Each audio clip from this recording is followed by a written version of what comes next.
Do të diskutoj me ty edhe Big Brother VIP Kosova, ku këtë sezon duket se ka pasur një shikueshmëri shumë të madhe, pasur parasysh sidomos me hyrjen e Limit. Si e ke parë castin në Big Brother VIP Kosova? Për herë të parë Big Brother VIP Kosova ka thyer çdo lloj rekordi, ëh. Të jemi të qartë te kjo pjesë, është më i ndjekur se sa Big Brother këtu në Shqipëri. Ka pasur një super cast të zgjedhur, janë treguar të zgjuar tek përditja e castit. Kanë pasur kanë punuar këtë herë Big Brother VIP Kosova ka goditur. Castin ka pëlqyer, ndryshe nga Big Brother VIP në Shqipëri ku ata që futen me shtesa zakonisht i zëgjumin, ose janë personazhe që mund të një javë, 2 javë dhe pastaj dalin. Këtë herë në Big Brother VIP Kosova, edhe ata që janë futur me shtesa, po godasin më fort se sa ata që quhen të vjetrit ose pronarët e shtëpisë që kanë hyrë në fillim. Kështu që po të marrë shembullin për shembull të Limit, ëh, një Big Brother që pas 2 muajsh kur të gjithë menduan se ja pan të tëra ngjyrat, me hyrjen e Limit aty ka rifilluar edhe një herë Big Brother nga e para. Po të marrë shembullin e Lundrimit edhe Klodit, që janë 2 super personazhe këtë vit. Labinotit, jo këtij që imiton Luizin, po atij tjetrit që ka hyrë. Që edhe ai super personazh. Domethënë, po ta shikoj Fjolla Morina që hyri edhe doli, okay, për tjera arsye, po super personazh edhe ajo. Bia Khalifa, domethënë super personazh edhe ajo. Domethënë është si është, bën çfarë bën, punë të saj nuk më intereson, po është jeta e saj private, po si personazh në Big Brother ishte super personazh. Hygerta Sako super personazh. Ludo super personazh. Eliona super personazh. Domethënë, nuk di këtë kapësh, këtë marrësh edhe këtë lësh. Okej, ti do thuash pse unë lash pa përmendur Alba Pollozhanin, po Alba Pollozhani për mua është një personazh që është i konsumuar tashmë dhe nuk e di pse është i vetmi personazh i konsumuar që ka Big Brother VIP Kosova. Në fakt, po, Alba ka dashur shpeshherë që të dalë nga Big Brother dhe produksioni duket se e ka bindur që të vazhdoj ende në Big Brother. Dhe duket sikur ka një farë interesi për këtë treshën Limi, Dolce, Alba. Alba, po ta mbash mend, edhe në kohën kur ishte Ferma VIP, Alba ishte gjithmonë kjo drama queen, personi që viktimizohej më shumë dhe gjithmonë ajo që donte të bëte ishte për dalë nga shtëpia. S'më bën fare përshtypje mua kjo pjesa e kësaj që Alba do të dalë nga shtëpia. Është një gjë që e ka bërë edhe në një format tjetër, është një gjë që po e bën dhe tani, është një gjë që është e parë nga Alba. Alba vdes për këto çurravitjet që i bën shpeshherë me produksionin. Kështu që më duket një lloj loje që ajo bën për të parë nëse ata duan që ta lënë që dalë ose një lloj kërcënimi që ajo i bën, se i duket vetja sikur është personazhi më i rëndësishëm aty dhe e ka të veten këtë pjesën e kësaj. Nuk është se më bën përshtypje, më duket një gjë mos e normale, deri tash kam dëgjuar 4-5 herë që do dalë nga shtëpia, do dalë. Dhe kur ka ardhur puna, jo vetëm që s'ka dalë, por ka vazhduar dhe ka vazhduar me dramat e saj dhe me telenovelat e saj. Në fakt, pasur parasysh dhe sjelljen që kanë Alba dhe Limi, duket sikur ose të paktën në publik kanë përquar sikur ata kanë bërë një marrëveshje jashtë dhe e kanë lojë këtë pjesën e, po themi, i natit bashkimit, jo ndava, jo pajtova, jo të kam në zemër, jo të kam në zemër. Po kjo është një gjë shumë e gabuar në fakt që perceptohet nga jashtë. Limi dhe Alba janë ndarë në qershor, 2 javë përpara finales së Fermës VIP, ata pothuajse s'kan pasur asnjë lloj marrëveshje. Unë mbaj mend kohën kur ne prisnim që Alba të vinte në Ferma Club si ish banore e Fermës VIP, dhe një nga problemet më të mëdha që ishte që Limi nuk pranonte që të vinte kur ishte Alba dhe Alba nuk pranonte që të vinte pa Limin, sepse Limi nuk donte që të vinte me Albën në studio. Kështu që atëherë këto kanë pasur ato përplasjet. Më pas doli pjesa tjetër që ajo hapi këtë thashathemin pa e thënë vetë me gojë, po e hapi midis njerëzve të tjerë që kur ishte Shtatzan dhe kishte ngelur Shtatzan me Limin. Kështu që filloi një tjetër debat i madh aso kohe, sepse ajo donte të qëndronte me thonjë e varur pas lidhjes së saj me Limin. Një femër që u dashurua, por që ju kthye dashuria në obsesion dhe u kthye një lloj përndjekje karshi personazhit tjetër që është Limi. Më vjen keq sepse ajo duhet të ketë në rast parë duhet të ketë respekt për veten e saj, Një femër nuk duhet ta lëshojë veten në atë mënyrë siç ajo ka bërë atëherë dhe siç ajo po bën tani. duhet të tregoj pak dinjitet, duhet të tregoj respektin për veten e saj, sepse në fund të fundit në djallë të vej dashuria, se në mos njëri tjetri ka plot meshkuj jashtë, nuk ushtrohet bota për meshkuj dhe nuk ka pse të sillet në atë mënyrë. Më tepër dhe për hir të respektit që ajo duhet të ketë për njerëzit e saj që kanë në shtëpi, për familjen e saj, që me thënë drejtën janë njerëz të nderuar. Po, ndryshe nga të gjithë Big Brother të tjerë, ky është Big Brother që me sa duket motorët po i ndes më shumë vonesë. Në qoftë se të tjerët në javën e dytë kishin shpërthyer, ishin krijuar grupazhet, ishte krijuar lideri, kishte krijuar protagonisti dhe antagonisti. Në këtë Big Brother është shumë e vështirë për ta thënë se kush është lideri, kush është protagonisti, kush është antagonisti, sepse ka kaq shumë lidera dhe ka kaq shumë antagonista brenda një formati që akoma nuk po formojnë ata dy kryesorët. Më duket një Big Brother që po shoh shumë njerëz që po duan ty, po shoh ndërkohë shumë njerëz që po duan të dalin nga Big Brother. Dhe ka diçka që çalon, ka diçka që nuk është siç kanë pasur qenë ata të tjerët, më duket deri diku po shoh edhe banorët që shumë pak janë ata që janë le të themi që mund të identifikosh si karaktere të veçantë, se shumica janë kopje të shëmtuara të lojtarëve që kanë qenë për Big Brother atë të tjerë. Elton, po parë nga jashtë, ke ndonjë argument ose ndonjë arsye që mendon ti që disa banorë duan të dalin jashtë? Dhe pam që edhe prajmin e fundit kishte shumë banorë që po kërkonin duhet dalë dhe unë, duhet dalë dhe unë. Jo më larg se sot ka kërkuar dhe Mali që të lëri shtëpinë. Po kam përshtypjen në ky sens si protagonizëm më të madh që ata kanë. Fakti që po hyn me këtë sensin e madh të protagonizmit, me shpatë madhe ndorë që kanë për të bërë namin, dhe kur hyn aty kuptojnë që shikoj që Big Brother që kanë krejt ndryshe, ajo ideja që bërtasin gjatë gjithë ditës dhe nuk e gjejnë veten në prime, sepse prap kanë këtë idenë e gabuar që po të bërtasësh je në prime, kam përshtypjen është ky zhgënjimi i madh që ata kanë bërë vetes së tyre. Dhe po thonë me vete që shikoj, ne po bëjmë gjithë të luftë, jemi duke bërë gjithë të lojë, me të tyre, pa i ditur fare se çfarë impakti kanë jashtë, dhe ne s'po kapim prime-in. Kjo gjë po i sjell ata, po i vë ata përpara një dileme nëse duhet ta vazhdojnë lojën po apo jo, sepse kanë hyrë duke dhënë maksimumin e tyre, dhe për sa kohë maksimumi i tyre nuk po i çon diku, kanë zgjedhur më mirë këtë tërheqjen për të mos dalë më keq nga ç'janë duke dalë. Kështu që të njëjtin gjë ka bërë shumë nga lojtarët, po dalin. Sot ishte Mali ai që tha që duhet dalë, Brikena, Kristi po duan të dalin. Kristi për arsye të okay, Kristin e kam kuptuar, sepse deri diku dhe nuk ka fajë, duke pasur parasysh që është bullizuar, është ofenduar dhe nuk ka pasur asnjë element, sepse siç e keni vënë edhe juve, Zarfi i Zi ka humbur komplet vlerë në Big Brother. Ka filluar që tek Big Brother 3-shi, dje po ja thoja në fakt edhe Jul Dedës, që në Big Brotherin tuaj filloi duke humbur vlera e Zarfit të Zi, dhe po ta shikosh këtë Big Brother, Zarfi i Zi është thjesht një element dekorativ në shtëpi, hyn në shtëpi dhe deri aty kaq, pastaj të bëhet një dalje në nominim që faktikisht ata që duhet të dalin me Zarf të Zi nuk po dalin me Zarf të Zi dhe po eliminohen njerëz të tjerë. Të marr këtu për shembullin e Senos, ku pati një Zarf të Zi për Senon dhe për Kristin, për Kesin, që më tepër ishte në fakt për Kesin, dhe u eliminua Sena. Domethënë, eliminimi i Senos ishte një nga ato raste tipike që po ndodhin këtë Big Brother, që në vend të dalin ata që duhet të dalin, po dalin persona të tjerë periferik që nuk kanë lidhje fare me ngjarjen. Elton, në fakt të duket sikur Big Brother po kthehet në një mega përputhje, pasi kemi parë shpesh herë që jo vetëm po themi personazhet të përputhen janë futur në Big Brother, po edhe mënyra argumenti dhe debatit ngjan shumë me nivelin e përputhjes. Dëgjoj, nuk kam asnjë gjë me programin përputhen, në fakt, po do të thoja që do të ishte mirë që të ndaheshin dy formatet njëri nga tjetri. Sepse po humbet koncepti i personazhit publik, i personazhit VIP.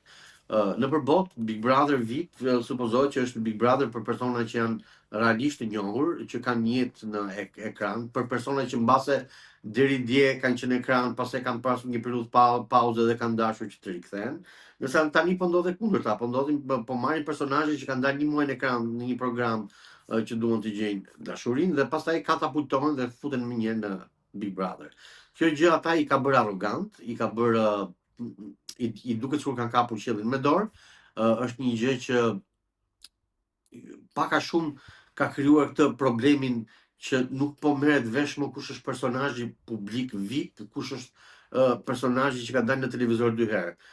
Është një gjë që ka krijuar këtë në përplasje shumë të fortë. Po të marr këtu shembullin e Kesit, Inës, Stelinës, të cilët duke qenë se kanë dalë në ekran këto 2 muajt e fundit, e ndjejnë veten superior kashit të tjerëve dhe kujtojnë se ata janë ata figurat kryesore. Por që në fakt ndodhe kundërta sepse faktikisht figurat kryesore për mua janë Kristi, është Ronaldo, është Miri, është Selin, është Mali, domethënë është një gjë, është një lloj përplasje që po ndodh aty brenda që nga jashtë po duket shumë e shëmtuar dhe nuk e di sepse produksioni akoma nuk ka ndërhyrë për të vendosur për të vendosur balanca dhe për të krijuar dhe për të eliminuar disa njerëz që po përdorin një lloj fjalori arrogant, bullizues etj etj. Dhe kjo vjen si pasojë e kësaj, mega përputhjet.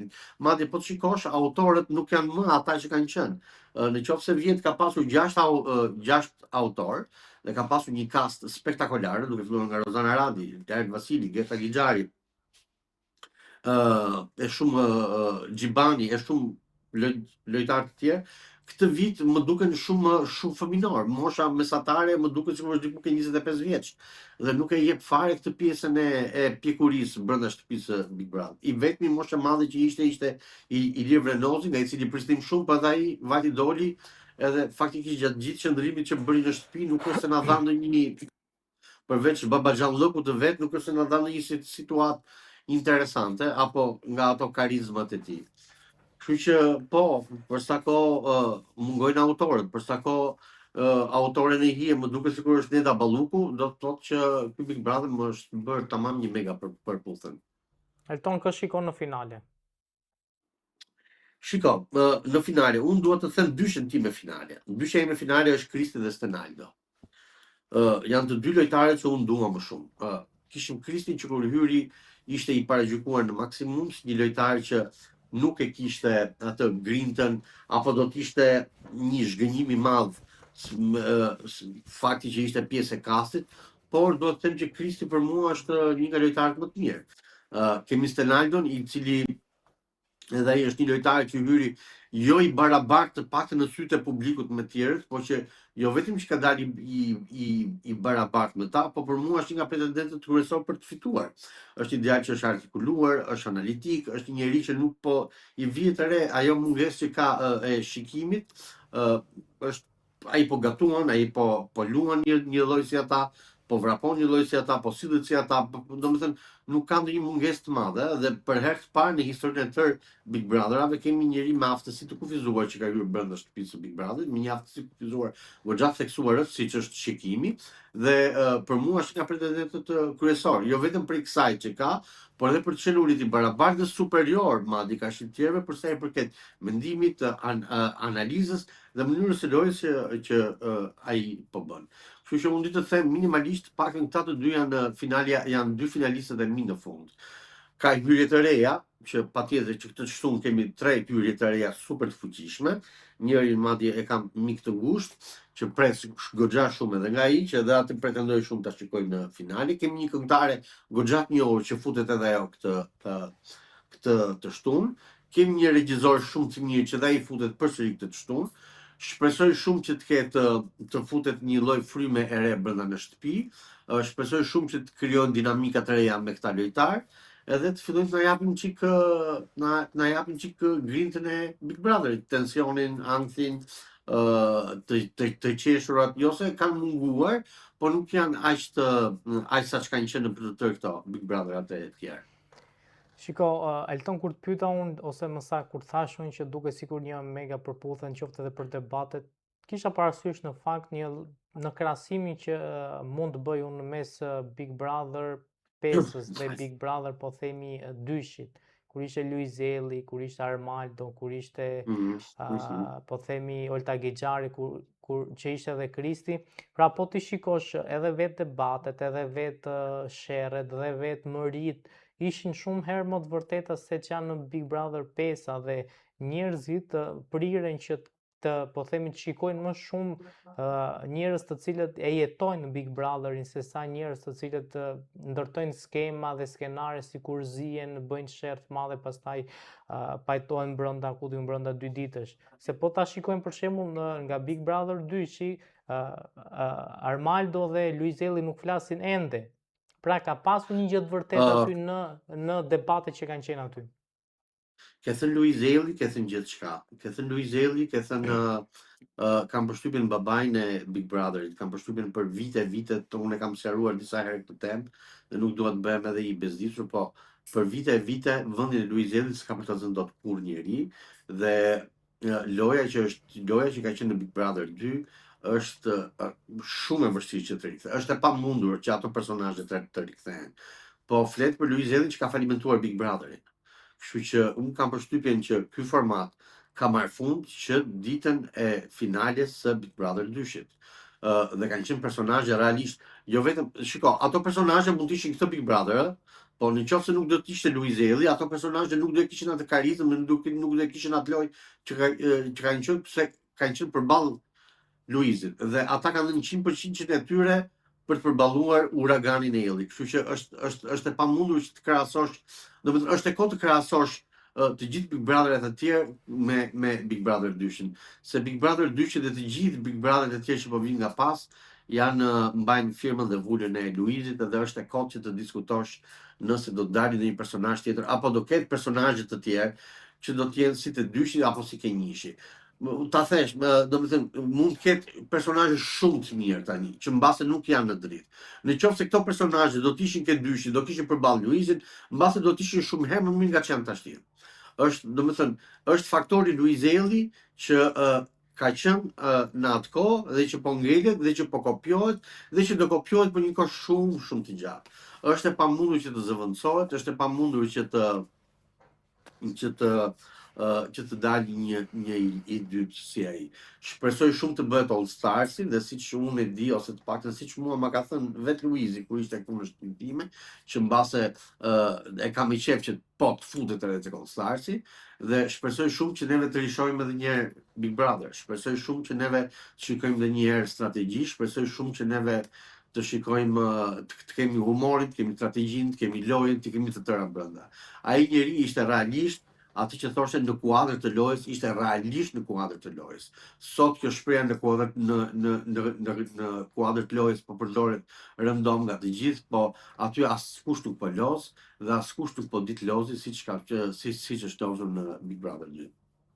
Me 12 shkurt do të jetë premiera e filmit të Luizellit bashkë me Kiara Titon. Kemi ndonjë informacion më shumë për ndonjë aktor që nuk është përmendur?